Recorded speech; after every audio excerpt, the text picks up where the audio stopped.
Magandang umaga! Kumusta po? Narito po ulit ang update natin para sa lagay ng ating panahon ngayong umaga po ng June 13, 2025. Sa ngayon po ay habagat pa rin ang hangin na umiihip sa may Palawan, Central Luzon at Northern Luzon, habang mayroon na pong easterlies na umiihip naman sa silangan ng Visayas, Mindanao at dyan po sa may Bicol region. Ang bagyong si Wutip ay naglandfall na po sa may Sanya, southern part ng China, at ang sama ng panahon naman na nandito sa loob ng ating area of responsibility ay kasalukuyan na po na nagpapaulan sa malaking bahagi po ng Taiwan.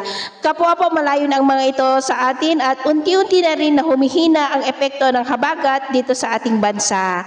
At ito naman po ang pinapakita ng forecast model na ating ginagamit hanggang sa susunod na 2 linggo ay posibleng storm free po tayo. At sa lagay ng ating panahon, ngayong madaling araw ay maayos ang panahon sa malaking bahagi ng bansa maliban lamang sa mga tsansa ng mga isolated rain sa ilang bahagi ng Northern Luzon at Davao Oriental, maging po dyan sa may extreme Northern Luzon.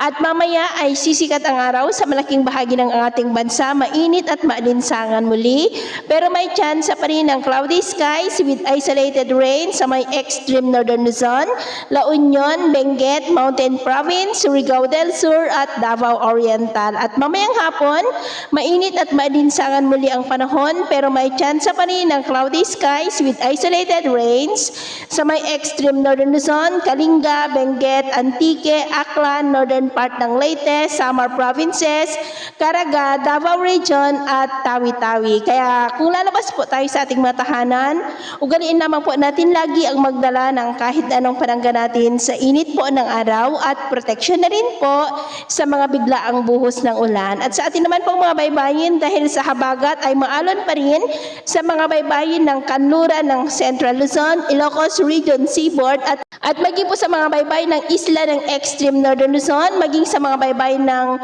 Mamburao at Lubang Island, ng mga alon ay posible po na aabot hanggang sa 1.8 to 2.5 meters height. Kaya hanggat maaari po ay iwasan na muna natin ang papalaot dyan sa mga may kulay pula para mas makaiwas sa mga sakunang pangkaragatan. So ito po ng latest update natin sa araw na ito. At ako pa muli si James na nagsasabing sa kahit na ng pagsubok po na darating sa ating buhay, huwag na huwag po tayong mawawalan ng pag-asa. Thank you and God bless. So ito po ng latest update natin sa araw na ito. At ako pa muli si James na nagsasabing